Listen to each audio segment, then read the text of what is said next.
ನಮಸ್ಕಾರ ವೀಕ್ಷಕರೇ, ಕನಕ ಕರ್ನಾಟಕಕ್ಕೆ ಸ್ವಾಗತ. ನಾನು ಯೋಗೇಶ್ ಈಶ್ವರ್. ಕರ್ನಾಟಕದಲ್ಲಿ ಕಾಂಗ್ರೆಸ್ ಸರ್ಕಾರ ಗ್ಯಾರಂಟಿ ಮೇಲೆ ಮತ್ತೊಂದು ಅಧಿಕಾರಕ್ಕೆ ಬಂದಾಯ್ತು, ಅಧಿಕಾರ ನಡೆಸ್ತಾ ಇದೆ. ಆದ್ರೆ ಅಭಿವೃದ್ಧಿನೇ ಇಲ್ಲ ಅನ್ನೋದು ಎಲ್ಲರ ಆರೋಪ. ಜನಸಾಮಾನ್ಯರು ಕೂಡ ಬೇಸತ್ತಿದ್ದಾರೆ. ಎಲ್ಲಿಂದ ತಗೊಬರೋದು? ದೇವರೇ ಬಂದ್ರು ಬದಲಾಯಿಸಕ್ ಆಗಲ್ಲ ಒಂದಷ್ಟು ವಿಚಾರಗಳನ್ನ ಅಂತ ಸರ್ಕಾರದ ನಾಯಕರೇ ಹೇಳ್ತಾರೆ. ಇದೆಲ್ಲ ಗೊಂದಲಗಳ ನಡುವೆ ಒಂದಷ್ಟು ಜನ ಮಾತ್ರ ಅದಾಗಲೇ ಪಕ್ಷವನ್ನ ಸಂಘಟಿಸುವ ಕೆಲಸವನ್ನ ಆರಂಭಿಸಿದ್ದಾರೆ. ಯುದ್ಧ ಕಾಲದಲ್ಲೇ ಶಸ್ತ್ರಾಭ್ಯಾಸ ಮಾಡೋರು ಹೆಚ್ಚು, ಎಸ್ಪೆಷಲಿ ರಾಜಕೀಯದಲ್ಲಿ. ಆದರೆ ಗೆದ್ದ ದಿನದಿಂದಲೇ ಮುಂದಿನ ಚುನಾವಣೆಗೆ ಅಣಿಯಾಗುವಂತ ನಾಯಕರು ಕಡಿಮೆ, ಅದು ಕರ್ನಾಟಕದಲ್ಲಿ. ಅಂಥದ್ರಲ್ಲಿ ಮಧು ಬಂಗಾರಪ್ಪ ರಾಜ್ಯದಲ್ಲಿ ಶಿಕ್ಷಣ ಸಚಿವರಾಗಿದ್ದರೂ ಕೂಡ ಪ್ರತಿ ಕ್ಷೇತ್ರಗಳಲ್ಲಿ ಸುತ್ತಿ ಪಕ್ಷವನ್ನ ಸಂಘಟಿಸೋ ಕೆಲಸವನ್ನ ಮಾಡ್ತಿದ್ದಾರೆ. ಇತ್ತೀಚೆಗೆ ಒಂದು ಸ್ಟೇಟ್ಮೆಂಟ್ ಕೊಟ್ಟರು. ರಾಜ್ಯದ ಎಲ್ಲಾ ತಾಲೂಕುಗಳಲ್ಲಿ ಕೂಡ ಕಾಂಗ್ರೆಸ್ ಪಕ್ಷವನ್ನ ಸಂಘಟಿಸುವ ಕೆಲಸ ಆಗಬೇಕು ಅಂತ. ಅದನ್ನ ಶಿವಮೊಗ್ಗ ಮೂಲಕ ಅದಾಗಲೇ ಆರಂಭಿಸಿದ್ದಾರೆ. ಶಿವಮೊಗ್ಗದ ಎಲ್ಲಾ ಕಾನ್ಸ್ಟಿಟ್ಯೂನ್ಸಿಗಳಲ್ಲಿ ಕೂಡ ತಾಲೂಕು ಮಟ್ಟದಲ್ಲಿ ಕೂಡ ಸಭೆಗಳನ್ನ ಮಾಡ್ತಾ ಇದ್ದಾರೆ. ಆದ್ರೆ ಮಧು ಬಂಗಾರಪ್ಪ ಅಂದಾಕ್ಷಣ ನೆನಪಾಗದೆ ಬಂಗಾರಪ್ಪನವರು, ಬಂಗಾರಪ್ಪ ಅಂದಾಕ್ಷಣ ನೆನಪಾಗದೆ Shivamogga. At the same time Yediyurappa. Bangarappa versus Yediyurappa ಆವಾಗ, ಮಧು ಬಂಗಾರಪ್ಪ ವರ್ಸಸ್ ವಿಜೇಂದ್ರ ಇವಾಗ. ವಿಧಾನಸಭಾ ಚುನಾವಣೆಯಲ್ಲಿ ಮಧು ಬಂಗಾರಪ್ಪ ಗೆದ್ರು, ಲೋಕಸಭಾ ಚುನಾವಣೆಯಲ್ಲಿ ವಿಜೇಂದ್ರ ಗೆದ್ರು. ಅಭ್ಯರ್ಥಿಗಳು ಯಾರು ಬೇಕಾದ್ರೆ ಆಗಿರ್ಲಿ. ಆದರೆ ಮಧು ಬಂಗಾರಪ್ಪ ಯಾವ್ದಕ್ಕೂ ತಲೆ ಕೆಡ್ಸ್ಕೊಂಡು ಕೂತಿಲ್ಲ. ಹೀಗಾಗಿ ಮುಂಬರುವ ಚುನಾವಣೆಯಲ್ಲಿ ಮಲೆನಾಡಿನ ಕಿಂಗ್ ಯಾರು, ಶಿವಮೊಗ್ಗದ ಬಾಸ್ ಯಾರು, ಅದು ಬಂಗಾರಪ್ಪ ಕುಟುಂಬಕ್ಕ ಯಡಿಯೂರಪ್ಪ ಕುಟುಂಬಕ್ಕ ಅನ್ನೋ ಚರ್ಚೆ ಶುರುವಾಗಿದೆ. ಆ ನಿಟ್ಟಿನಲ್ಲಿ ಮಧು ಬಂಗಾರಪ್ಪ ಕೆಲಸ ಶುರು ಮಾಡಿದ್ರೆ ವಿಜೇಂದ್ರಾಗ ಒಂದಷ್ಟು ಗೊಂದಲ. ಇತ್ತೀಚೆಗೆ ತಾನೇ ಯತ್ನಾಳ್ ಇನ್ಸಿಡೆಂಟ್ ಆಯ್ತು. ಬಿಜೆಪಿ ರಾಜ್ಯಾಧ್ಯಕ್ಷರಾಗಿದ್ದಾರೆ, ಇಡೀ ರಾಜ್ಯದಲ್ಲಿ ಸಂಘಟಿಸೋ ಕೆಲಸ ಮಾಡಬೇಕು ಒಂದ್ ಕಡೆ. ಹಂಗನ್ಬಿಟ್ಟು ಮಧು ಬಂಗಾರಪ್ಪನ ಖಾಲಿ ಕೂತಿಲ್ಲ. ಅವರು ರಾಜ್ಯದ ಸಚಿವರು. ಶಿಕ್ಷಣ ಇಲಾಖೆಯಲ್ಲಿ ಅಮೂಲಾಗ್ರ ಬದಲಾವಣೆಗಳನ್ನ ಮಾಡೋಕೆ ಇಡೀ ರಾಜ್ಯ ಸುತ್ತುತ್ತಿದ್ದಾರೆ. ಒಂದೊಂದ್ಸಲ ಬೇರೆ ಸ್ಟೇಟ್ಗೂ ಹೋಗ್ಬರ್ತಾರೆ. ಎಲ್ಲವನ್ನ ಮುಗಿಸಿ ವಾರದಲ್ಲಿ ಕನಿಷ್ಠ 2 ರಿಂದ 3 ದಿನ ತಮ್ಮ ತವರು ಜಿಲ್ಲೆಯಲ್ಲಿ ಅಥವಾ ತಮ್ಮ ಕ್ಷೇತ್ರದಲ್ಲಿ ಪ್ರತಿ ಮನೆಗೂ ಹಳ್ಳಿಗೂ ಹೋಗ್ಬಿಟ್ಟು ಕುಂದುಕೊರತೆ ನೋಡ್ತಾ ಇದ್ದಾರೆ, ಅಭಿವೃದ್ಧಿ ವಿಚಾರ ನೋಡ್ತಿದ್ದಾರೆ. ಹಾಗಾದ್ರೆ ಮಲೆನಾಡಿನ ಮುಂದಿನ ಕಿಂಗ್ ಯಾರು, ಏನ್ ಮಾಡ್ಬೇಕಂತ ನೋಡೋದಾದ್ರೆ ಬರೀ ಸೊರಬ ಶಿಕಾರಿಪುರ ನೋಡಕ್ ಆಗಲ್ವಲ್ಲ. ಶಿವಮೊಗ್ಗದ ಎಲ್ಲಾ ಕಾನ್ಸ್ಟಿಟ್ಯೂನ್ಸಿ ನೋಡ್ಬೇಕು. ಶಿವಮೊಗ್ಗ ಕಿಂಗ್ ಆಗ್ಬೇಕಂದ್ರೆ ಶಿವಮೊಗ್ಗ ಸಿಟಿ ವಿಚಾರಕ್ಕೆ ಬರೋದಾದ್ರೆ, ಮುಂದಿನ ವಿಧಾನಸಭಾ ಚುನಾವಣೆಯಲ್ಲಿ ಕೂಡ ಬಿಜೆಪಿಯಿಂದ ಚನ್ನಬಸಪ್ಪ ಅವರೇ ಅಭ್ಯರ್ಥಿ ಆಗೋದಾದ್ರೆ ಖಂಡಿತವಾಗಲು ಕಾಂಗ್ರೆಸ್ಗೆ ಒಂದು ರೀತಿ ಕೇಕ್ ವಾಕ್. ಏನಪ್ಪ ಇಷ್ಟೊಂದು ಕಾನ್ಫಿಡೆನ್ಸು, ಓವರ್ ಕಾನ್ಫಿಡೆನ್ಸ್ ಅಂತೀರಾ? ಇಲ್ಲ. ಚನ್ನಿ ಕೇವಲ ಬಿಜೆಪಿಯ ಅಭ್ಯರ್ಥಿ ಅಷ್ಟೇ, ಮಾಸ್ ಲೀಡರ್ ಅಲ್ಲ. ಆದರೆ ಶಿಕಾರಿಪುರದಲ್ಲಿ ವಿಜೇಂದ್ರ ಗೊಂದಲ ಇದೆ. ವಿಜೇಂದ್ರ ಶಿವಮೊಗ್ಗಕ್ಕೆ ಬಂದ್ರೆ ಶಿಕಾರಿಪುರಕ್ಕಿಂತ ಈಸಿಯಾಗಿ ಗೆಲ್ಬಹುದು. ಮಾಸ್ ಅಪೀಲ್ ಇರುತ್ತೆ, ಹಿಂದುತ್ವ, ಮತ್ತೊಂದು ಮಗದೊಂದು, ಕೇಸರಿ, ಇವೆಲ್ಲವನ್ನ ಲೆಕ್ಕಾಚಾರ ಮಾಡಿದ್ರೆ ವಿಜೇಂದ್ರ ಏನಾದ್ರೂ ಶಿವಮೊಗ್ಗಕ್ಕೆ ಬಂದ್ರೆ ಕಾಂಗ್ರೆಸ್ಗೆ ಕಷ್ಟ. ಆದರೆ ಚೆನ್ನಿಯೇ ಅಭ್ಯರ್ಥಿ ಆಗೋದಾದ್ರೆ ಕಾಂಗ್ರೆಸ್ ಗೆಲುವನ್ನ, ಅಂದ್ರೆ ಮಧು ಬಂಗಾರಪ್ಪ ಇದನ್ನ ಕಂಟ್ರೋಲಿಗೆ ತಗೋಬಹುದು. ಹಾಗಾದ್ರೆ ಯಾರು? ಕಳೆದ ಬಾರಿ ಈಶ್ವರಪ್ಪ ಅಭ್ಯರ್ಥಿ ಆಗಿರ್ಲಿಲ್ಲ ರೀ. ಈಶ್ವರಪ್ಪ ಚನ್ನಬಸಪ್ಪ ಅವ್ರಿಗೆ ಟಿಕೆಟ್ ಅನ್ನ ಬಿಟ್ಕೊಟ್ಟು ದೊಡ್ಡತನ ಮೆರೆದ್ರು. ಆದ್ರೆ ಚನ್ನಬಸಪ್ಪ ಗೆಲ್ಲೇಬೇಕನ್ನೋ ಇಂಟೆನ್ಷನ್ ಈಶ್ವರಪ್ಪ ಅವ್ರಿಗೆ ಏನಿರ್ಲಿಲ್ಲ. ಇದನ್ನ ಯೋಗೇಶ್ ಸರಿಯಾಗಿ ಬಳಸ್ಕೊಳ್ಳಿಲ್ಲ. ಮಾಜಿ ಶಾಸಕ ಚಂದ್ರಶೇಖರಪ್ಪ ಅವರ ಮಗ ಸರಿಯಾಗಿ ಬಳಸ್ಕೊಳ್ಳಿಲ್ಲ. ಕಾಂಗ್ರೆಸ್ ಶಿವಮೊಗ್ಗ ನಗರವನ್ನ ಗೆಲ್ಲೋದಕ್ಕೆ ಕಳೆದ ಬಾರಿ 2023ರಲ್ಲಿ ಸುವರ್ಣಾವಕಾಶ ಇತ್ತು, ಮಾಸ್ ಅಪೀಲ್ ಆಗ್ಲಿಲ್ಲ. ಆದರೆ ಚುನಾವಣೆ ಬಳಿಕ, ಮಧು ಬಂಗಾರಪ್ಪ ಸಚಿವರಾದ ಬಳಿಕ ಶ್ರೀಕಾಂತ್ ಕಾಂಗ್ರೆಸ್ಗೆ ಬಂದವ್ರೆ. ಅವರು ಸುಮಾರು 20 ವರ್ಷದಿಂದ ರಾಜಕೀಯ ಮಾಡ್ಕೊಂಡವ್ರೆ. ಸೂಕ್ತವಾದ ಪಕ್ಷ ಸಿಕ್ಕಿರ್ಲಿಲ್ಲ. 2 ಸಲ ಚುನಾವಣೆಗೆ ನಿಂತವ್ರೆ. JDS ಅಲ್ಲೂ ನಿಂತಿದ್ರು. ಸೂಕ್ತವಾದ ಸಪೋರ್ಟ್ ಇರಲಿಲ್ಲ. ಎಸ್ಪೆಷಲಿ ತಮಿಳಿಗರು ಮತ್ತು ಕುರುಬ್ರು ಒಂದಷ್ಟು ಜನರು ಸಪೋರ್ಟ್ ಅವ್ರಿಗೆ ಹೆಚ್ಚಾಗಿದೆ. ಇಂಥ ಸಂದರ್ಭದಲ್ಲಿ ಶ್ರೀಕಾಂತ್ ಮಧು ಬಂಗಾರಪ್ಪ ಅವ್ರ ಜೊತೆ ಹೆಚ್ಚಾಗಿ ಗುರುತಿಸ್ಕೊತಾವ್ರೆ. ಕಳೆದ ಬಾರಿ ಅವಕಾಶ ಇತ್ತು, ಅದನ್ನ ಸದುಪಯೋಗ ಪಡಿಸ್ಕೊಳ್ಳಿಲ್ಲ. ಮುಂದಿನ ಬಾರಿ ಚನ್ನಬಸಪ್ಪ ಬಿಜೆಪಿ ಅಭ್ಯರ್ಥಿ ಆಗೋದಾದ್ರೆ ಮಧು ಬಂಗಾರಪ್ಪ ಖಂಡಿತವಾಗಲು ಶಿವಮೊಗ್ಗ ನಗರವನ್ನ ಗೆದ್ದುಕೊಳ್ಳುವಂತ ಎಲ್ಲ ಪ್ರಯತ್ನವನ್ನ ಮಾಡ್ತಾರೆ. ಇನ್ನ 2ನೇ ಕ್ಷೇತ್ರ ಶಿವಮೊಗ್ಗ ಗ್ರಾಮಾಂತರ. ಶಾರದಾ ಪೂರ್ಯ ನಾಯಕ್, JDS ನ ಶಾಸಕಿ, JDS ನಲ್ಲಿ ಅತಿ ದೊಡ್ಡ ನಾಯಕಿ, ಉಪನಾಯಕಿಯಾಗಿ ಕೂಡ ಸದನದಲ್ಲಿ ಗುರುತಿಸ್ಕೊತಾರೆ. ತುಂಬಾ ಸಿಂಪಲ್, ತುಂಬಾ ಹಂಬಲ್. ಒಂದ್ ರೀತಿ ಶಿವಮೊಗ್ಗ ರೂರಲ್ಗೆ ಪ್ರಧಾನಿನೂ ಅವರೇ, ಮುಖ್ಯಮಂತ್ರಿನೂ ಅವರೇ, ಸುಪ್ರೀಂ ಕೋರ್ಟ್ ಜಡ್ಜು ಅವರೇ ರಾಜಕೀಯವಾಗಿ. ಯಾಕಂತೀರಾ? ಎಲ್ಲರಿಗೂ ಸಲ್ಲುವಂತ ನಾಯಕಿ. ಮೊದಲೇ ರಾಜ್ಯದಲ್ಲಿ ಬಿಜೆಪಿ JDS ಮೈತ್ರಿ. 2028ರ ಚುನಾವಣೆಗೂ ಬಿಜೆಪಿ JDS ಮೈತ್ರಿ ಇದ್ರೆ ಖಂಡಿತವಾಗಲೂ ಶಾರದಾ ಪೂರ್ಯ ನಾಯಕ್ ಅವರೇ ಮೈತ್ರಿಯ ಅಭ್ಯರ್ಥಿ. ಆದರೆ ಮಧು ಬಂಗಾರಪ್ಪ ಅಷ್ಟು ಸುಲಭವಾಗಿ ಶಿವಮೊಗ್ಗ ಗ್ರಾಮಾಂತರವನ್ನ ಬಿಟ್ಕೊಡಲ್ಲ. ಕಾರಣ ಈ ಹಿಂದೆ ಅವರು JDS ಅಲ್ಲಿ ಇದ್ರು. ಇಡೀ ಶಿವಮೊಗ್ಗ ಜಿಲ್ಲೆಯಲ್ಲಿ ಅಕ್ಕ ತಮ್ಮ ಅಂತ ಗುರುತಿಸ್ಕೊತಾ ಇದ್ರು. ಮಧು ಬಂಗಾರಪ್ಪ ಅವ್ರಿಗೂ ಶಾರದಾ ಪುರಿಯ ನಾಯಕ್ ಮೇಲೆ ವಿಶೇಷವಾದಂಥ ಒಲವು, ಗೌರವ. ಶಾರದಾ ಪುರಿಯ ನಾಯಕ್ ಅವ್ರಿಗೂ ಕೂಡ ಮಧು ಬಂಗಾರಪ್ಪ ಅವ್ರ ಮೇಲೆ ವಿಶೇಷವಾದ ಗೌರವ. ಹೀಗಾಗಿ ಮಧು ಬಂಗಾರಪ್ಪ ಒಂದೆರಡು ಕಡೆ ಹೇಳಿದಾರೆ ಆಲ್ರೆಡಿ, ಶಾರದಾ ಪುರಿಯ ನಾಯಕ್ ಶಾರದಕ್ಕ ಹೋಗ್ಬಿಟ್ಟು ಸುಮ್ಮನೆ JDS ಅಲ್ಲಿ ನಿಂತ್ಕೊಂಡು ಶಾಸಕಿ ಆಗ್ಬಿಟ್ರೆ ಆಗಲ್ಲ, ಅವರು ದೊಡ್ಡ ನಾಯಕಿ ಆಗಬೇಕು, ಕಾಂಗ್ರೆಸ್ಸಿಗೆ ಬಂದರೆ ಸೂಪರ್ ಅಂತ. ಹೀಗಾಗಿ ಶಿವಮೊಗ್ಗ ಗ್ರಾಮಾಂತರ ಮಧು ಬಂಗಾರಪ್ಪನೂ ಡಿಸೈಡ್ ಮಾಡೋಕ್ಕಾಗಲ್ಲ, ಅಥವಾ ವಿಜೇಂದ್ರನೂ ಡಿಸೈಡ್ ಮಾಡೋಕ್ಕಾಗಲ್ಲ. ಶಾರದಾ ಪುರಿಯ ನಾಯಕ ಯಾವ ಕಡೆ ಇರ್ತಾರೋ ಆ ಪಕ್ಷ ಗೆಲ್ಲುತ್ತೆ. ಈ ನಿಟ್ಟಿನಲ್ಲಿ ಮಧು ಬಂಗಾರಪ್ಪ ಒಂದು ಕೈ ಮೇಲು ಅಂತ ಹೇಳ್ಬೋದು. ಯಾಕಂದರೆ ಮಧು ಬಂಗಾರಪ್ಪ ಮೇಲೆ ಶಾರದಾ ಪುರಿಯ ನಾಯಕಿಗೆ ವಿಶೇಷವಾದ ಗೌರವ ಇದೆ, ಬಂಗಾರಪ್ಪನವ್ರ ಕುಟುಂಬದ ಗೌರವ ಇದೆ. ಅಲ್ಲದೆ ಕಾಂಗ್ರೆಸ್ಸಿಗೆ ಅವರೇನಾದರೂ ಬಂದರೆ ಲಂಬಾಣಿ ನಾಯಕಿಯಾಗಿ ಉಳಿದಿರೋ ಒಂದು 2-3 ಕ್ಷೇತ್ರಕ್ಕೂ ಕೂಡ ಲಂಬಾಣಿ ಓಟ್ಗಳು ಕಾಂಗ್ರೆಸ್ ಪರ ಒಲಿಯುವಂಥ ಸಾಧ್ಯತೆ ಇದೆ. ಹೀಗಾಗಿ ಮಧು ಬಂಗಾರಪ್ಪ ಶಿವಮೊಗ್ಗ ಸಿಟಿಯಲ್ಲಿ ಚೆನ್ನಿ ನಿಂತ್ಕೊಂಡ್ರೆ, ಈ ಕಡೆ ಶಿವಮೊಗ್ಗ ರೂರಲ್ಲಿ ಶಾರದಾ ಪುರಿಯ ನಾಯಕ್ ಒಪ್ಪಿದ್ರೆ, ಅವೆರಡು ಕ್ಷೇತ್ರ ಮಧು ಬಂಗಾರಪ್ಪ ಕೈ ಸೇರೋದ್ರಲ್ಲಿ ಯಾವುದೇ ಅನುಮಾನ ಇಲ್ಲ. ಎಸ್ಸಿನ ಶಿವಮೊಗ್ಗ ಕಿಂಗ್ ಯಾರಾಗ್ತಾರೆ ಅಂತ ನೋಡೋದಾದ್ರೆ, ಮುಂದಿನ ಕ್ಷೇತ್ರದಲ್ಲಿ ಸಾಗರವನ್ನ ಯಾರು ಕಂಟ್ರೋಲಿಗೆ ತಗೋತಾರೆ? ಸದ್ಯ ಬೇಳೂರು ಗೋಪಾಲಕೃಷ್ಣ ಅವರು ಇಲ್ಲಿನ ಶಾಸಕರು. ಮಧು ಬಂಗಾರಪ್ಪ ರಾಜಕೀಯದಲ್ಲಿ ಅಂದ್ರೆ ಶಾಸಕರಾಗಕ್ ಮೊದಲೇ 2 ಸಲ ಗೆದ್ದಿದ್ದವರು ಬೇಳೂರು ಗೋಪಾಲಕೃಷ್ಣ. ಹರ್ತಾಳ ಹಾಲಪ್ಪ ವಿಜಯೇಂದ್ರ ಹ್ಯಾಂಡು, ಬೇಳೂರು ಸದ್ಯ ಮಧು ಬಂಗಾರಪ್ಪ ಅವ್ರ ಹ್ಯಾಂಡು. ಹೀಗಾಗಿ ಹರ್ತಾಳ ಹಾಲಪ್ಪಗೊಂದು ಟೆನ್ಷನ್ನು ಇದೆ. ಅದು ಒಂದು ರೀತಿ ಪ್ಲಸ್ ಆದರೂ ಅಚ್ಚರಿ ಪಡಬೇಕಾಗಿಲ್ಲ ಬೇಳೂರಿಗೆ ಮುಂದಿನ ಚುನಾವಣೆಯಲ್ಲಿ. ಹರ್ತಾಳ ಹಾಲಪ್ಪ ಅವ್ರಿಗೆ ಮಾಜಿ ಸಂಸದ ಶಿವಪ್ಪ ಅವ್ರ ಮಗ ಪ್ರಶಾಂತ್ RSS ಕ್ಯಾಂಡಿಡೇಟು, ಅವ್ರ ಪರ ಒಂಚೂರು ಪಕ್ಷ ಒಲವು ತೋರಿಸುತ್ತೆ ಅನ್ನೋ ಲೆಕ್ಕಾಚಾರ ಇದೆ. ಹಂಗೇನಾರಾದ್ರೆ ಹರ್ತಾಳ ಹಾಲಪ್ಪ ಟಿಕೆಟು ಗೊತ್ತಿಲ್ಲ, ಏನು ಬೇಕಾದ್ರೆ ಆಗ್ಬೋದು, ಟೂ ಅರ್ಲಿ. ಆದರೆ ಪ್ರಶಾಂತ್ ತುಂಬ ಆಕ್ಟಿವ್ ಆಗ್ತಿದ್ದಾರೆ. ಇದು ಹಾಲಪ್ಪಗೆ ಒಂಚೂರು ಥ್ರೆಟ್ಟು. ಬೇಳೂರಿಗೊಂದು ರೀತಿ ಖುಷಿ. ಆದರೆ ಬೇಳೂರಿಗಿರೋ ಸಮಸ್ಯೆ ಏನಂದರೆ, ಒಂದಷ್ಟು ಜನ ಓಕೆ ಮಧು ಬಂಗಾರಪ್ಪ ಸಚಿವ, ನೀನು ಸಚಿವ ಅಲ್ಲ, ಅವ್ರಿಗಿಂತ ಮೊದಲು ಶಾಸಕರಾಗಿದ್ದವು ನೀನು, ಹೀಗಾಗಿ ನಿನಗೆ ಸಚಿವ ಸ್ಥಾನ ಸಿಗಬೇಕು ಅಂತ ಅವ್ರದ್ದೊಂದು ಕ್ಯಾಬಿನೆಟ್ ಕಿಚನ್ ಐತಲ್ಲಿ.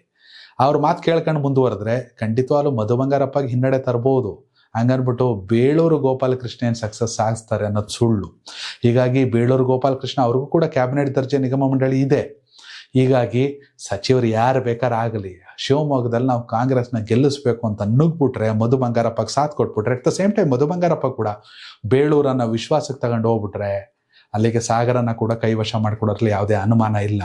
ಇಲ್ಲಿ coordination between Beluru Gopalakrishna and Madhu Bangarappa, ಈ ನಿಟ್ಟಿನಲ್ಲಿ ಕೂಡ ಮಧು ಬಂಗಾರಪ್ಪ ಕೆಲಸ ಸಾಕ್ತಿದೆ.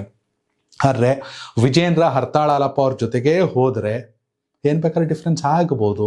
ಪ್ರಶಾಂತ್ ಎಂಟ್ರಿ ಕೊಟ್ಟರೆ BJPಗೆ ಒಂದಷ್ಟು ಗೊಂದಲ ಗ್ಯಾರಂಟಿ. ಎಸ್ಸಿನ ಶಿವಮೊಗ್ಗದಲ್ಲಿ ಯಾರ ಹವಾ, ಯಾರ ಕೈ ಮೇಲು ಅಂತ ನೋಡೋದಾದ್ರೆ, ಮುಂದಿನ ಕ್ಷೇತ್ರ ಶಿಕಾರಿಪುರ, ವಿಜೇಂದ್ರ ಅವರ ಕ್ಷೇತ್ರ. ವಿಜೇಂದ್ರ ಅಷ್ಟು ಸುಲಭವಾಗಿ ಮೊದಲ ಬಾರಿಗೆ ಶಾಸಕರಾಗಲಿಲ್ಲ. ನಾಗರಾಜ್ ಗೌಡ್ರು ಇಂಡಿಪೆಂಡೆಂಟ್ ಆಗಿ ನಿಂತರು, ವಿಜೇಂದ್ರಾಗ ಬೆವರು ಇಳಿಸಿದ್ರು. ಒಂದು ವೇಳೆ ಕಾಂಗ್ರೆಸ್ ಟಿಕೆಟ್ ನಾಗರಾಜ್ ಗೌಡ್ರಿಗೆ ಸಿಕ್ಕಿದ್ದಿದ್ರೆ ವಿಜೇಂದ್ರ ವಿಧಾನಸೌಧಕ್ಕೆ ಬರ್ತಾ ಇರಲಿಲ್ಲ. ವಿಜೇಂದ್ರ ಚುನಾವಣೆಯನ್ನು ಗೆಲ್ಲಿಸಿಕೊಳ್ಳೋದ್ರಲ್ಲಿ ಎಕ್ಸ್ಪರ್ಟ್. ಹಂಗನ್ಬಿಟ್ಟು ಈ ಬಾರಿ ಬೈ ಎಲೆಕ್ಷನ್ ಗೆಲ್ಸ್ಕೊಳಕ್ಕಾಗಲಿಲ್ಲ ಅವ್ರ ಕೈಲಿ, ಈ ಹಿಂದೆ ಗೆದ್ದಿಸ್ಕೊಂಡಿದ್ರು. ಆದರೆ ಶಿಕಾರಿಪುರದಲ್ಲಿ ತಾವೇ ಚುನಾವಣೆಗೆ ನಿಂತಾಗ ಒಂದಷ್ಟು ಅಡೆತಡೆಗಳ ಎಂಟ್ರಿ ಆಯಿತು. ನಾಗರಾಜ್ ಗೌಡ ಪಕ್ಕ ಮಧು ಬಂಗಾರಪ್ಪ ಹ್ಯಾಂಡು. ಹೆಚ್ಚಾಗಿ ಅಲ್ಲಿ ಅಹಿಂದ ಮತಗಳು ವರ್ಕೌಟ್ ಆಗುತ್ತೆ. ವೀಕ್ಷಕರೇ ಗಮನ ಇರಲಿ ನಿಮಗೆ, ಶಿಕಾರಿಪುರದಲ್ಲಿ ಯಡಿಯೂರಪ್ಪನವರು ರಾಜ್ಯಕ್ಕೆ ಮುಖ್ಯಮಂತ್ರಿ ಆಗಿದ್ದಾಗ ಕೂಡ 1-2 ಜಿಲ್ಲಾ ಪಂಚಾಯಿತಿಗಳನ್ನ ಕಾಂಗ್ರೆಸ್ ಗೆದ್ಕೊಂಡಿತ್ತು. ಲಂಬಾಣಿ ಸಮುದಾಯದ ವಿರೋಧ ಯಡಿಯೂರಪ್ಪ ಕುಟುಂಬಕ್ಕೆ ಇತ್ತು. ಅದು ಕಳೆದ ಬಾರಿ ಕೂಡ ಇಂಪ್ಯಾಕ್ಟ್ ಆಗಿದೆ. ಈಗ ಅದನ್ನ ಎಷ್ಟರ ಮಟ್ಟಿಗೆ ವಿಜೇಂದ್ರ ಸರಿ ಮಾಡ್ಕೊಂಡಿದ್ದಾರೋ ಗೊತ್ತಿಲ್ಲ. ವಿಜೇಂದ್ರಗೆ ಪಕ್ಷದ ಸಮಸ್ಯೆ ಬಗೆಹರಿಸ್ಬೇಕಾ, ತಮ್ಮ ವೈಯಕ್ತಿಕ ಕ್ಷೇತ್ರದಲ್ಲಿ ಸಮಸ್ಯೆಗಳನ್ನ ಬಗೆಹರಿಸ್ಬೇಕಾ ಅನ್ನೋ ಗೊಂದಲ ಸಾಕಷ್ಟಿದೆ. ರಾಜ್ಯಾಧ್ಯಕ್ಷರಾಗಿ ಏನು ಮಾಡಬೇಕು ಅಂತ. ಈ ನಿಟ್ಟಿನಲ್ಲಿ ನಾಗರಾಜ್ ಗೌಡ್ರಿಗೆ ಟಿಕೆಟ್ ಅನ್ನ ಕೊಟ್ಟು ಕಾಂಗ್ರೆಸ್ ಆ ಪಕ್ಷ ಅಂದ್ರೆ ಶಿಕಾರಿಪುರವನ್ನ ಗೆಲ್ಲಿಸ್ಕೊಳ್ಳೋ ಲೆಕ್ಕಾಚಾರ ಇದೆ. ಆದ್ರೆ ಶಿಕಾರಿಪುರದಲ್ಲಿ ವಿಜೇಂದ್ರ ಅವ್ರು ನಿಲ್ತಾರಾ ಅನ್ನೋದೇ ಒಂದಷ್ಟು ಗೊಂದಲಗಳು. ಯಾಕಂದ್ರೆ ಕಳೆದ ಬಾರಿ ಚುನಾವಣೆಯ ಫಲಿತಾಂಶ ನೋಡಿದ್ರೆ ಮಾಸ್ ಅಪೀಲು, ಈಶ್ವರಪ್ಪ ಅವ್ರು ಸೈಲೆಂಟು, ಹೀಗಾಗಿ ಹೋಗ್ಬಿಟ್ಟು ಶಿವಮೊಗ್ಗ ಸಿಟಿಲೇ ಗೆದ್ಕೊಬಿಡೋಣ ಅನ್ನೋ ಲೆಕ್ಕಾಚಾರ ಕೂಡ ಅವೆಲ್ಲ ಲಾಸ್ಟ್ ಮೂಮೆಂಟಲ್ಲಿ ಮಾಡ್ತಾರೆ. ವಿಜೇಂದ್ರ ಅದರಲ್ಲಿ ಎಕ್ಸ್ಪರ್ಟು. ಆದರೆ ವಿಜಯೇಂದ್ರ ಶಿಕಾರಿಪುರವನ್ನು ಬಿಟ್ಟರೆ ಕಾಂಗ್ರೆಸ್ಸಿಗೆ ಕೇಕ್ ವಾಕು. ಮಧು ಬಂಗಾರಪ್ಪ ಈಸಿಯಾಗಿ ನಾಗರಾಜ್ ಗೌಡ್ರನ್ನ ಗೆಲ್ಲಿಸ್ಕೊಂಡು ಹೋಗ್ತಾರೆ. ಆದರೆ ನಾಗರಾಜ್ ಗೌಡ್ರು ಅವ್ರ ಮೇಲೆ ಕೂಡ ಒಂದಷ್ಟು ಸಣ್ಣದಾಗಿ ಲಂಬಾಣಿ ಸಮುದಾಯಕ್ಕೆ ಬೇಸರ, ಒಂದಷ್ಟು ಪೋಸ್ಟ್ಗಳನ್ನ ಕುಟುಂಬ ರಾಜಕಾರಣ ಮಾಡ್ತಾರೆ, ಅವ್ರ ಕುಟುಂಬಕ್ಕೆ ಕೊಟ್ಕೋತಾರೆ ಅಂತ. ಇವೆಲ್ಲ ಮಧು ಬಂಗಾರಪ್ಪ ಅವ್ರಿಗೂ ಗೊತ್ತಿರುತ್ತೆ. ಅದನ್ನ ಎಷ್ಟೋ ಮಟ್ಟಿಗೆ ಸರಿ ಮಾಡ್ಕೋತಾರೆ ಅನ್ನೋದ್ರ ಮೇಲೆ ಶಿಕಾರಿಪುರದ ಫಲಿತಾಂಶ ನಿಂತಿದೆ. ಎಸ್, ಇನ್ನು ಸೊರಬದ ಕ್ಷೇತ್ರದ ವಿಚಾರಕ್ಕೆ ಬರೋದಾದ್ರೆ, ಸೊರಬ ಮಧು ಬಂಗಾರಪ್ಪ ಅವರ ಕ್ಷೇತ್ರ. ಮಧು ಬಂಗಾರಪ್ಪ ವರ್ಸಸ್ ಕುಮಾರ್ ಬಂಗಾರಪ್ಪ. ಸೊರಬದಲ್ಲಿ ಮಧು ಬಂಗಾರಪ್ಪಕ್ಕೆ ಜನ ಕೈ ಹಿಡಿದ್ರು ವಿಧಾನಸಭಾ ಚುನಾವಣೆಯಲ್ಲಿ. ಆದರೆ ಶಾಸಕರಾದ ಬಳಿಕ, ಸಚಿವರಾದ ಬಳಿಕ ಕ್ಷೇತ್ರದ ಕಡೆ ಸ್ವಲ್ಪ ಗಮನ ಹರಿಸಲಿಲ್ಲ ಅಂತ ಜನಕ್ಕೆ, ಒಂದಷ್ಟು ಜನಕ್ಕೆ ಬೇಸರ ಇತ್ತು. ಹೀಗಾಗಿ ಲೋಕಸಭೆಯಲ್ಲಿ ಅದು ನೆಗೆಟಿವ್ ಆಯಿತು ಸೊರಬದಲ್ಲಿ ಮಧು ಬಂಗಾರಪ್ಪ ಅವರಿಗೆ. ಆದರೆ ಆ ನಂತರದಲ್ಲಿ ಮಧು ಬಂಗಾರಪ್ಪ ಎಚ್ಚೆತ್ಕೊಂಡ್ರು. ಅವರು ಎಲ್ಲಾನ ಸೂಕ್ಷ್ಮವಾಗಿ ಎಕ್ಸಾಮಿನ್ ಮಾಡ್ತಿರ್ತಾರೆ. ಎಲ್ಲಿ ಏನು ತಪ್ಪಾಗ್ತಿದೆ ಅಂತ ಗೊತ್ತಾಗಿದ ತಕ್ಷಣ ಸರಿ ಮಾಡ್ಕೊಂಡ್ಬಿಡ್ತಾರೆ. ಹೇರಳವಾಗಿ ಸೊರಬಗೆ ಅನುದಾನ ಹರಿದು ಹೋಗಿದೆ, ಹರಿದು ಬರ್ತಿದೆ, ಅಭಿವೃದ್ಧಿ ಆಗ್ತಾ ಇದೆ.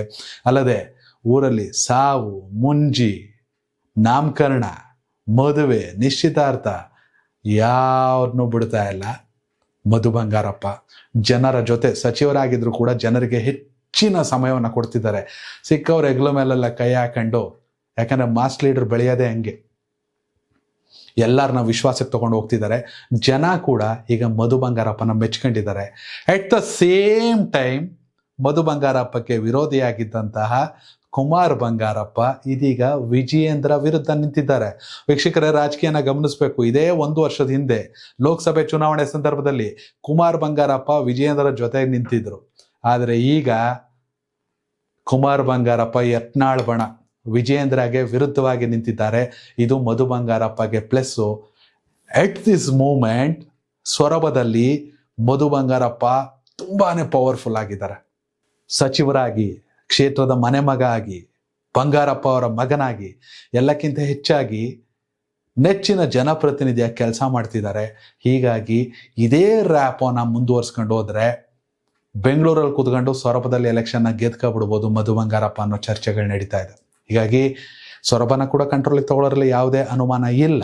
ಸದ್ಯ ವಿಜಯೇಂದ್ರ ವಿರುದ್ಧದ ಕುಮಾರ್ ಬಂಗಾರಪ್ಪ ಅವರ ಹೋರಾಟದಲ್ಲಿ ಲಿಂಗಾಯತರೆ ಕುಮಾರ್ ಬಂಗಾರಪ್ಪ ಅವರಿಗೆ ಕೈ ಕೊಟ್ಟರು, ಅಚ್ಚರಿ ಪಡಬೇಕಾಗಿಲ್ಲ. ಇವೆಲ್ಲವೂ ಮಧು ಬಂಗಾರಪ್ಪ ಪ್ಲಸ್ ಆಗುತ್ತೆ. ಹೀಗಾಗಿ ಸೊರಬ ಬಗ್ಗೆ ಕೂಡ ಅವ್ರು ಹೆಚ್ಚು ತಲೆ ಕೆಡಿಸ್ಕೊಳ್ಳೋ ಅವಶ್ಯಕತೆ ಇಲ್ಲ. ಹಂಗನ್ಬಿಟ್ಟು ಸುಮ್ಮನೆ ಕೂತ್ಕೊಳ್ಳೋ ಮನುಷ್ಯ ಕೂಡ ಅವ್ರಲ್ಲ. ಇನ್ನ ಮಲೆನಾಡಿನ ಕಿಂಗ ಯಾರಾಗ್ತಾರೆ, ಯಾವ ಕ್ಷೇತ್ರನ ಕಂಟ್ರೋಲಿಗೆ ತಗೋಬೇಕು ಅನ್ನೋ ಲಿಸ್ಟಲ್ಲಿ ಕೊನೆ ಕ್ಷೇತ್ರ ತೀರ್ಥಹಳ್ಳಿ. ಇದು ಒಂದು ರೀತಿ ನಿಲುವಿಗೆ ಸಿಲುಕದ ಕ್ಷೇತ್ರ. ಇಲ್ಲಿ ಕಿಮ್ಮನೆ ರತ್ನಾಕರ್ ಮತ್ತು ಆರ್ ಎಂ ಮಂಜುನಾಥ್ ಗೌಡರು ಜೊತೆಗಿದ್ರು ಕೂಡ ಕಾಂಗ್ರೆಸ್ಸಿಗೆ ಅಷ್ಟಾಗಿ ಹೊಳಿತಾ ಆಗ್ತಾ ಇಲ್ಲ. ಸಿದ್ಧಾಂತವನ್ನ ಇಟ್ಕೊಂಡು ರಾಜಕೀಯ ಮಾಡ್ತಿರೋರು ಕಿಮ್ಮನೆ ರತ್ನಾಕರ್ ಕಾಸಿಲ್ಲ ಅಂತಾರೆ. ನಾನು ಏನು ಮಾಡೋಕ್ಕೂ ರೆಡಿ ಅಂತ ಮಂಜುನಾಥ್ ಗೌಡರು, ಆದ್ರೆ ಅವ್ರಿಗೆ ಟಿಕೆಟ್ ಸಿಕ್ಕಲ್ಲ. ಇಂಥ ಪರಿಸ್ಥಿತಿಯಲ್ಲಿ ಇದು BJPಗೆ ಕೈವಶ ಆಗುತ್ತೆ. ಆರಾಗ ಜ್ಞಾನೇಂದ್ರ ಗೆದ್ಕೊ ಬರ್ತಾರೆ. ಹೀಗಾಗಿ ಇಲ್ಲಿ ಮಧು ಬಂಗಾರಪ್ಪ ಅನ್ನೋದಕ್ಕಿಂತ ಹೆಚ್ಚಾಗಿ ಕಾಂಗ್ರೆಸ್ ಒಟ್ಟಾಗಬೇಕು. ಕಾಂಗ್ರೆಸ್ನ ಒಟ್ಟುಗೂಡಿಸೋ ಕೆಲಸವನ್ನ ಮಧು ಬಂಗಾರಪ್ಪ ಮಾಡಬೇಕು. ಕಿಮ್ಮನೆ ರತ್ನಾಕರ್ ಎಲ್ಲಿವರೆಗೂ ನಾನು ಚುನಾವಣೆಗೆ ನಿಂತ್ಕತೀನಿ ಅಂತಾರೋ ಅಲ್ಲಿವರೆಗೂ ಅವ್ರಿಗೆ ಟಿಕೆಟ್ ಅಂತ ಒಂದಷ್ಟು ಜನ. ಇಲ್ಲಿ ನೇರವಾಗಿ ಏನಿಲ್ಲ, ಒಬ್ರು ಸಿದ್ದರಾಮಯ್ಯ ಆ್ಯಂಡು, ಇನ್ನೊಬ್ರು DK ಶಿವಕುಮಾರ್ ಆ್ಯಂಡು. ಈ ಸಲ ಸಿದ್ದರಾಮಯ್ಯ ಆ್ಯಂಡ್ಗೆ ಬಿಟ್ಕೊಟ್ರು, ರಿಸಲ್ಟ್ ಆಗಲಿಲ್ಲ. ಮುಂದಿನ ಬಾರಿ DK ಶಿವಕುಮಾರ್ ಆ್ಯಂಡಿಗೆ ಬಿಟ್ಕೊಡ್ಬೇಕಾಗ್ಬೋದೇನೋ. ಆದರೆ ಅಲ್ಲಿ ಕಿಮ್ಮನೆ ರತ್ನಾಕರ್ ಎಷ್ಟರ ಮಟ್ಟಿಗೆ ಜೊತೆಗೆ ನಿಂತು ಕೆಲಸ ಮಾಡ್ತಾರೆ ಅನ್ನೋದ್ರ ಮೇಲೆ, ಅಂದ್ರೆ ಕಾಂಗ್ರೆಸ್ನ ಒಗ್ಗಟ್ಟಿನ ಮೇಲೆ BJP ಫಲಿತಾಂಶ ನಿರ್ಧಾರ ಆಗುತ್ತೆ ತೀರ್ಥಹಳ್ಳಿಯಲ್ಲಿ. ಹೀಗಾಗಿ ತೀರ್ಥಹಳ್ಳಿಯಲ್ಲಿ ಈಗಲೇ ಜಡ್ಜ್ ಮಾಡೋಕ್ಕಾಗಲ್ಲ. ಕೊನೆ ಮೂಮೆಂಟಲ್ಲಿ ಯಾರು ಅಭ್ಯರ್ಥಿ ಆಗ್ತಾರೆ ಅನ್ನೋದ್ರ ಮೇಲೆ ಕಾಂಗ್ರೆಸ್ ಲೆಕ್ಕಾಚಾರ ಮಾಡಬೇಕಾದ್ರೆ ಮಧು ಬಂಗಾರಪ್ಪ ಅವ್ರು ಮಾತ್ರ ಯಾವುದಕ್ಕೂ ಸುಮ್ಮನೆ ಕೂತ್ಕೊಂಡಿಲ್ಲ. ಮಂಜುನಾಥ್ ಗೌಡ್ರನ್ನು ವಿಶ್ವಾಸಕ್ಕೆ ತಗೊಂಡು, ಕಿಮ್ಮನೆ ರತ್ನಾಕರ್ ಅವ್ರನ್ನು ವಿಶ್ವಾಸಕ್ಕೆ ತಗೊಂಡು, ಒಂದಷ್ಟು ಯುವ ನಾಯಕರನ್ನ ಕೂಡ ವಿಶ್ವಾಸಕ್ಕೆ ತಗೊಂಡು ಸದಾ ಅವ್ರ ಜೊತೆ ಓಡಾಡ್ತಿರ್ತಾರೆ. ಹೀಗಾಗಿ ಯಾರು ಬೇಕಾದರೂ, ಕಿಮ್ಮನೆ ರತ್ನಾಕರ್ ನಿಲ್ಲಿಲ್ಲ ಅಂದ್ರೆ ಮಂಜುನಾಥ್ ಗೌಡ್ರು ಹಿಂದೇಟ್ ಹಾಕಿದ್ರೆ ಯಾರೋ ಹೊಸ ಮುಖ ಕೂಡ ಅವಕಾಶ ಸಿಗಬಹುದು ತೀರ್ಥಹಳ್ಳಿಯಲ್ಲಿ. ಹೀಗಾಗಿ ತೀರ್ಥಹಳ್ಳಿಯಲ್ಲಿ ಕೂಡ ಎಲ್ಲರನ್ನ, ಕಾಂಗ್ರೆಸ್ ಕಾರ್ಯಕರ್ತರನ್ನ ವಿಶ್ವಾಸಕ್ಕೆ ತೆಗೆದುಕೊಳ್ಳೋ ಕೆಲಸವನ್ನ ಮಧು ಬಂಗಾರಪ್ಪ ಮಾಡ್ತಿದ್ದಾರೆ. At this moment Madhu Bangarappa strong, complete ಶಿವಮೊಗ್ಗದಲ್ಲಿ ವಿಜಯೇಂದ್ರ ಸ್ಟ್ರಾಂಗ ಅಂತ ನೋಡೋದಾದ್ರೆ ಒಂದ್ ಕೈ ಮಧು ಬಂಗಾರಪ್ಪ ಮೇಲೆ ಅಂದ್ರೂ ತಪ್ಪಾಗೋದಿಲ್ಲ. ಯಾಕಂದ್ರೆ ವಿಜಯೇಂದ್ರಗೆ ರಾಜ್ಯಾಧ್ಯಕ್ಷರಾಗಿ ಸಾಕಷ್ಟು ಗೊಂದಲಗಳಿವೆ, ಅವೆಲ್ಲವನ್ನ ಸರಿಪಡಿಸ್ಕೊಳ್ಬೇಕು. ಮೊದಲು ಪಕ್ಷ ಅಂದ್ರೆ ಮನೆ ಸಮಸ್ಯೆನ ಬಗೆಹರಿಸ್ಕೊಂಡು ಆಮೇಲೆ ವೈಯಕ್ತಿಕ ಸಮಸ್ಯೆನ ಬಗೆಹರಿಸ್ಕೋಬೇಕು. ಆದ್ರೆ ಮಧು ಬಂಗಾರಪ್ಪಗಂತ ಗೊಂದಲಗಳಿಲ್ಲ. ವೀಕ್ಷಕರ, ನಿಮ್ಮ ಪ್ರಕಾರ ಶಿವಮೊಗ್ಗ ಏನಾಗಬೇಕು? ಯಾರು ಬೇಕಾದ್ರೂ ಬರಲಿ, ಯಾರು ಬೇಕಾದ್ರೂ ಹೋಗ್ಲಿ, ಅಭಿವೃದ್ಧಿ ಅಂತ ಏನಾಗಬೇಕು? ನಿಮ್ಮ ಅಭಿಪ್ರಾಯನ ಕಾಮೆಂಟ್ ಮಾಡಿ. ಧನ್ಯವಾದಗಳು. ಕನೆಕ್ಟ್ ಕರ್ನಾಟಕ ಇದು ನಿಮ್ಮ ನೆಟ್ವರ್ಕ್.